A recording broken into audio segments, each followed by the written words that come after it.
The Canterville Ghost by Oscar Wilde. Chapter 6.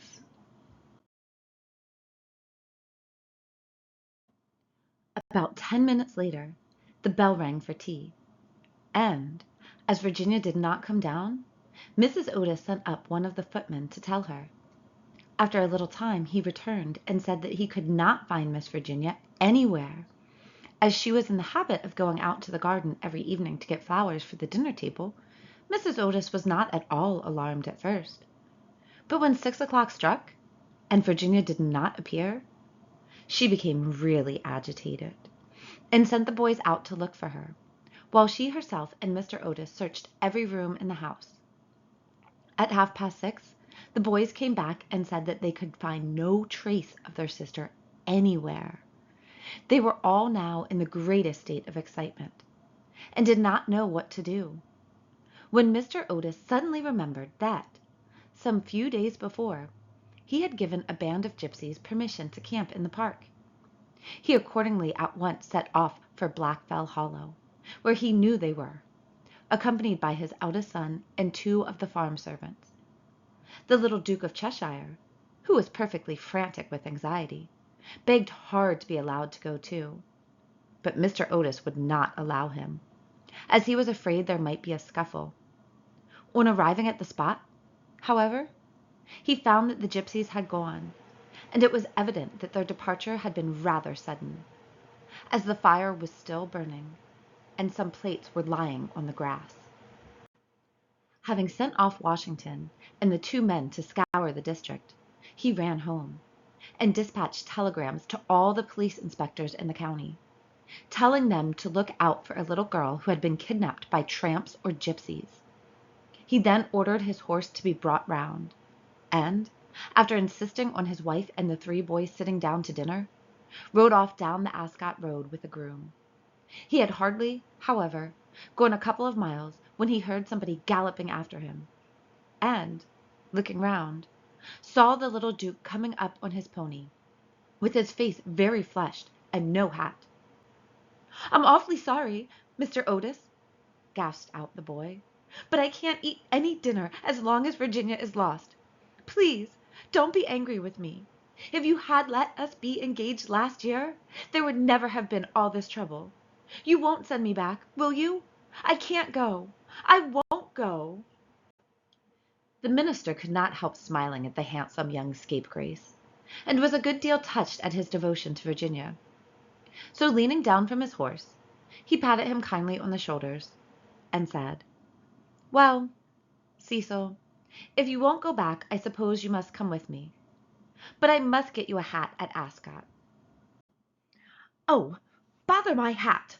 I want Virginia," cried the little Duke, laughing, and they galloped on to the railway station. There Mr. Otis inquired of the station master if anyone answering the description of Virginia had been seen on the platform, but could get no news of her.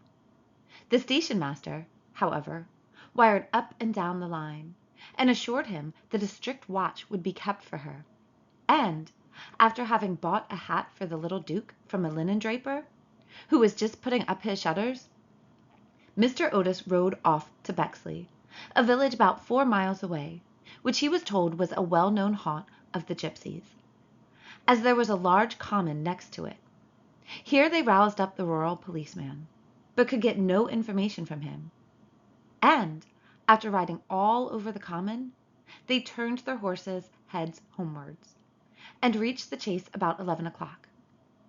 Dead tired and almost heartbroken, they found Washington and the twins waiting for them at the gatehouse with lanterns, as the avenue was very dark. Not the slightest trace of Virginia had been discovered. The gypsies had been caught on Brockley Meadows, but she was not with them, and they had explained their sudden departure by saying that they had mistaken the date of Chorton Fair, and had gone off in a hurry for fear they might be late. Indeed, they had been quite distressed at hearing of Virginia's disappearance, as they were very grateful to Mr. Otis for having allowed them to camp in his park, and 4 of the number had stayed behind to help in the search. The carp pond had been dragged, and the whole chase thoroughly gone over, but without any result. It was evident that, For that night, at any rate, Virginia was lost to them. And it was in a state of the deepest depression that Mr. Otis and the boys walked up to the house, the groom following behind with the 2 horses and the pony.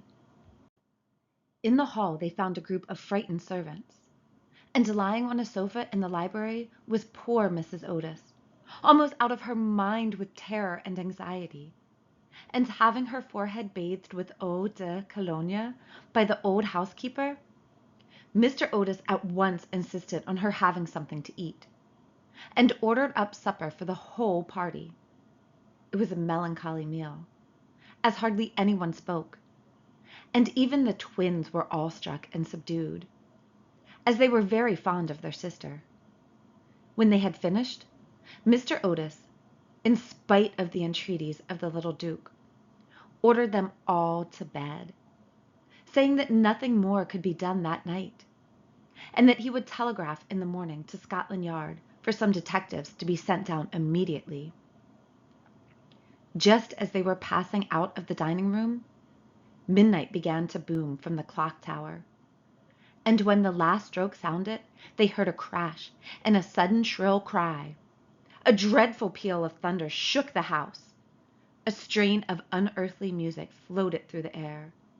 A panel at the top of the staircase flew back with a loud noise, and out on the landing, looking very pale and white, with a little casket in her hand, stepped Virginia. In a moment they had all rushed up to her. Mrs. Otis clasped her passionately in her arms. The Duke smothered her with violent kisses, and the twins executed a wild war dance round the group. "Good heavens, child, where have you been?" said Mr. Otis, rather angrily, thinking that she had been playing some foolish trick on them. "Cecil and I have been riding all over the country looking for you, and your mother has been frightened to death. You must never play these practical jokes any more." "Except on the ghost! Except on the ghost!" shrieked the twins as they capered about. "My own darling! Thank God you are found! You must never leave my side again," murmured Mrs. Otis as she kissed the trembling child and smoothed the tangled gold of her hair. "Papa," said Virginia quietly, "I have been with the ghost. He is dead, and you must come and see him. He had been very wicked, but he was really sorry for all that he had done, and he gave me this box of beautiful jewels before he died." The whole family gazed at her in mute amazement, but she was quite grave and serious, and, turning round, she led them through the opening in the wainscoting down a narrow secret corridor, Washington following with a lighted candle, which he had caught up from the table. Finally, they came to a great oak door, studded with rusty nails. When Virginia touched it, it swung back on its heavy hinges, and they found themselves in a little low room, with a vaulted ceiling, and one tiny grated window.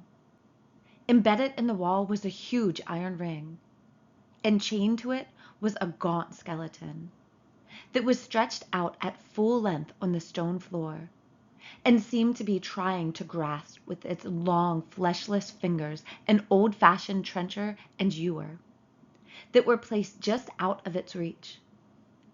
The jug had evidently been once filled with water, as it was covered inside with green mold. There was nothing on the trencher but a pile of dust. Virginia knelt down beside the skeleton, and, folding her little hands together, began to pray silently, while the rest of the party looked on in wonder at the terrible tragedy whose secret was now disclosed to them. "Hello!" suddenly exclaimed one of the twins, who had been looking out of the window to try and discover in what wing of the house the room was situated. "Hello! The old withered almond tree has blossomed. I can see the flowers quite plainly in the moonlight." "God has forgiven him," said Virginia gravely, as she rose to her feet, and a beautiful light seemed to illumine her face. "What an angel you are!"